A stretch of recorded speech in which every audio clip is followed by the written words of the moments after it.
You might assume that kindness and loyalty are unquestionable virtues, yet at times, they become subtle traps.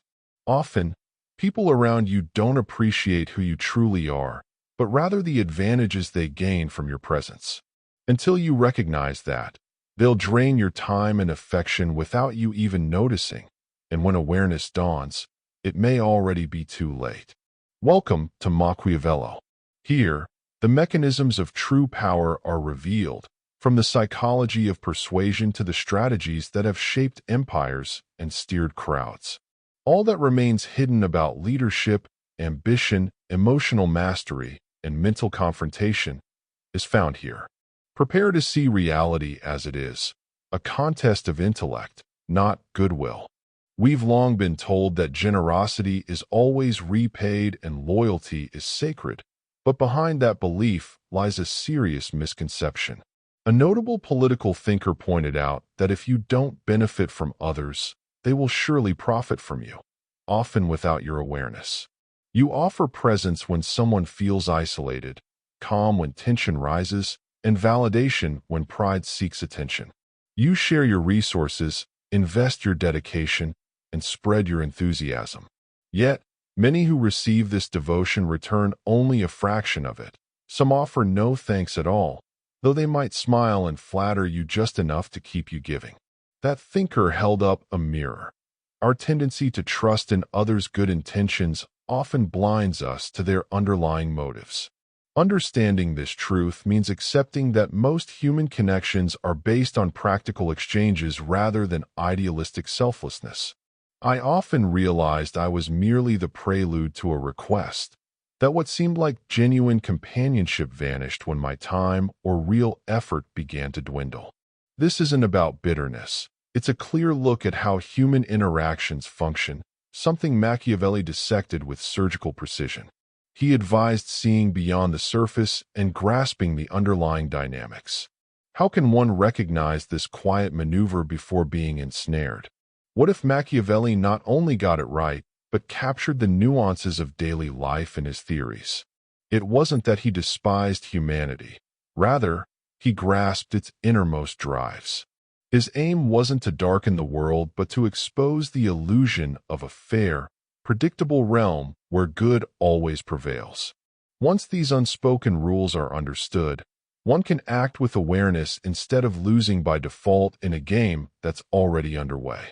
Those who constantly justify their actions to gain approval, who endlessly forgive until they're walked over, or who help without asking for balance often end up used, drained entirely, then replaced like worn-out tools. This stems from the naive belief that others share their values. If I'm loyal, loyalty will return. If I give from the heart, I'll receive gratitude. But many people respond only to what serves their current interests. Machiavelli relentlessly pointed out that human nature remains unchanged. Each person seeks personal advantage. I saw it firsthand. I offered help hoping for nothing but a kind gesture in return, and instead found new expectations placed upon me. It was like pouring into a bottomless barrel. He didn't suggest nurturing bitterness, but rather urged us to weigh carefully what we give against what we receive. His advice was to replace blind hope with strategic awareness and restraint. Genuine strength lies in choosing wisely whom to support and how much to offer. When attention, time, and energy are treated as limited assets, every act becomes a conscious decision that retains meaning. Once others realize they can access your loyalty or resources effortlessly, they will, not from malice, but out of convenience. That easy access becomes tempting, and without boundaries, one risks becoming a constant target for others' needs. Acting according to your own rules may sound defiant, doesn't it? For Machiavelli, it isn't about malice or deceit, but rather a matter of strategic exchange. He encourages us to recognize the value of what we offer and to avoid giving it away indiscriminately.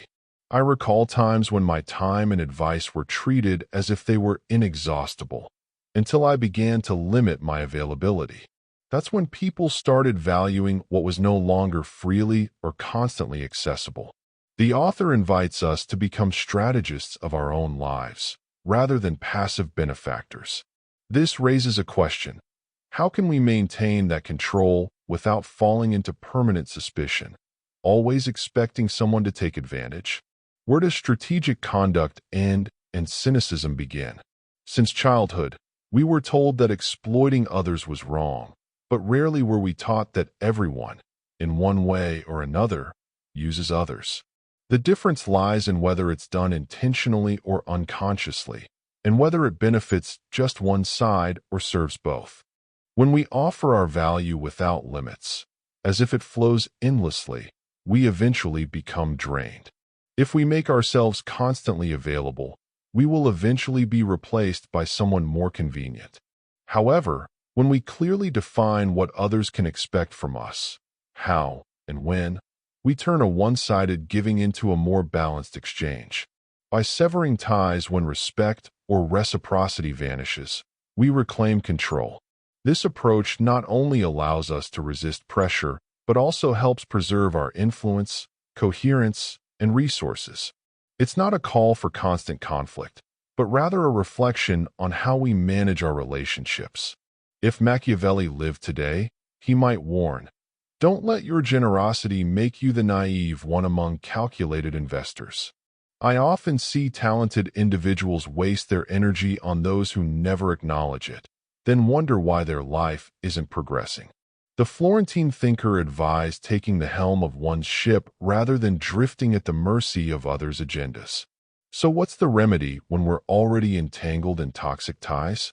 How can we tell who genuinely needs support from those simply exploiting goodwill? No one wakes up suddenly aware they're being used. It's a slow, nearly imperceptible process, fueled by friendly smiles, polite thank yous, and convincing explanations. By the time you feel completely drained, the cost has already been too high. Machiavelli didn't face betrayal with resignation. He trained himself and taught others to detect even the subtlest signals of an approaching storm. His world, so similar to ours, shows that those who avoid being taken advantage of are the ones with keen instincts, able to recognize when the invisible game begins. Sometimes, you'll hear nothing for ages, until they suddenly need sound advice, emotional support, a quick favor, or just someone to vent to. That's when your name and number reappear, with no interest in your plans, achievements, difficulties, or emotional state. They don't pretend to care, because to them, you're a reliable, ever-available resource until you're not useful anymore. Machiavelli invites us to develop the discernment of a courtier, alert to even the slightest shift in the ruler's mood, not out of paranoia, but out of cautious attentiveness. Too often we dismiss these signs as chance or someone else's bad day, only to regret it later. He urges us to reinforce intuition with careful observation. Where are those faint signals that can help us avoid a trap? How do we learn to say no in a way that doesn't damage connections, but instead strengthens our own boundaries? Some people believe they're entitled to our constant availability. They expect immediate answers and unending donations of time and energy without gratitude or reciprocity. They treat our personal space as a free, limitless service. When we begin to withdraw and safeguard our well-being, they don't reflect on their actions or appreciate the impact of their demands. They simply react with offense and call us selfish. They do this because they never built a genuine bond with us. They connected with what we gave them and the benefits they received. When that supply is cut off, they label us villains for breaking an unspoken agreement. Machiavelli would describe this as a parasitic relationship, fueled by one-sided dependence and devoid of mutual loyalty or respect. The moment you recognize that lingering feeling of "they owe me," you respond with, "No, I need space for myself," and stop overexerting yourself to please others. That's usually when they start accusing you of becoming cold or distant, a form of emotional blackmail disguised as constructive criticism. When you stop being so useful or convenient, they try to make you feel guilty for asserting yourself. Yet Machiavelli would remind us that immature people fear boundaries, while mature individuals respect them. These limits are not walls, but signals that guide others on how to treat you. I remember once saying no to someone who sought my approval. That simple act filled me with vitality and self-respect, just the kind of lesson I imagine being taught with precision. But what happens when the one making demands is someone you love? Are there ways to navigate such complex ties, or is it wiser to draw clearer lines?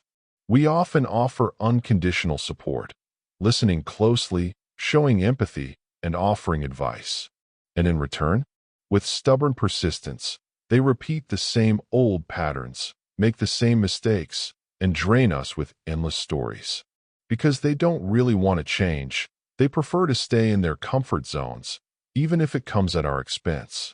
Some people aren't meant to transform, but rather to be carried by others, to have their problems solved and be kept afloat while they glide effortlessly along. And as long as you keep holding them up, they'll never feel the urgency to stand on their own and steer the course of their lives. You'll notice they praise you only after you've given up your time, altered your plans, crossed your boundaries, and sacrificed your peace of mind. They applaud, not for who you are, but for what you're willing to surrender for their ease. This isn't love, it's the worship of convenience. And the most skilled manipulators keep the generous ones on a very short leash. A sharp observer like Machiavelli would warn that once you perceive this dynamic, it's crucial to act swiftly. Otherwise, you'll bear the guilt of having enabled it. Those who refuse to help themselves prolong both their own suffering and yours by clinging to your support.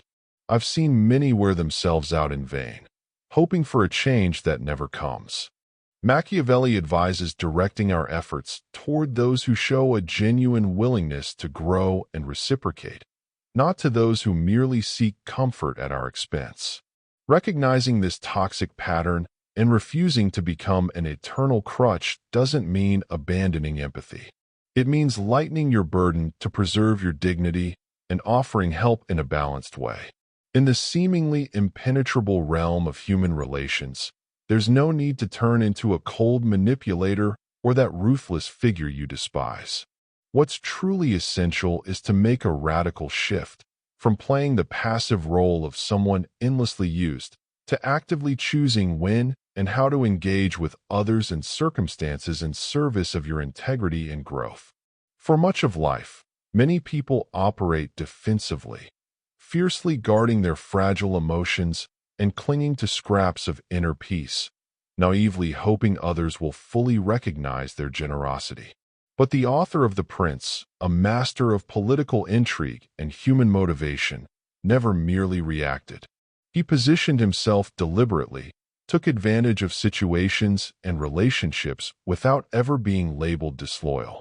That change in outlook represents an existential transformation, no longer a drained resource, but someone who chooses who has access to you and why. It's about leaving behind the role of pawn in someone else's game and stepping into your own strategy as the main player. Personally, when I stopped the constant tension of anticipating others' needs and prioritizing their satisfaction, I regained energy and, more importantly, self-respect. It's not about pretending to be a wolf if you're a sheep. It's about refusing to remain prey. The real challenge lies in embracing this new stance without losing your capacity for empathy or becoming a calculating automaton, striking a firm balance between protecting your boundaries and preserving your human warmth. Perhaps Machiavelli wasn't encouraging manipulation of others, but rather warning about a mechanism of self-preservation. The harsh truth is that few relationships are founded on genuine reciprocity or selflessness. Most, when examined closely, reveal themselves to be disguised arrangements where each party seeks its own goals, sometimes subtly, almost imperceptibly. You offer your time, and in return receive a momentary escape from your own problems. You give loyalty and gain the illusion of comfort. You provide emotional stability and, in exchange, face mood swings or growing distance. The more balanced a bond may appear, the easier it is to overlook the underlying asymmetry. A sharp observer like Machiavelli would examine your relationships, whether in friendship, romance, or business, and first ask what others truly expect from you, and then what you are actually receiving in return. If what you gain is negligible compared to what you give, he would choose to walk away, quietly, without guilt or drama. Remaining, consciously or not, in a lopsided exchange is not an act of virtue but a path to self-destruction. Many people keep giving simply because they believe it's what they're supposed to do, out of guilt or out of loyalty to a painful past. They exhaust themselves trying to help, not because it makes sense, but because they can't envision an alternative. Machiavelli's view rejected the notion of pure altruism. He advocated for a calculated and strategic form of generosity. Before taking action, he would ask, how does this strengthen my path? What value does it truly bring? What is the real cost? Not just financial, but emotional and energetic. Will it support the other's growth or turn me into a crutch that hinders their independence? If the answers didn't align with his long-term goals, he would rather refrain, not out of coldness, but out of clarity and an understanding of the forces that govern life. For him, once your skills and resources are seen as strategic assets, regret fades away. What matters are the tangible outcomes of your choices. This outlook is not cynical. It's a higher form of pragmatism aimed at self-preservation and personal growth. For a long time, I lived by the motto, act without expecting anything in return, until I realized that this detachment had turned my surroundings into a swamp where my energy and dreams were sinking. Learning to assess what I offer in relation to what I receive helped me build relationships that are more honest and balanced. It's not about demanding compensation for every gesture. It's about ensuring that what matters to you isn't taken for granted. By setting clear boundaries around your time and attention, you protect your integrity and your vital space.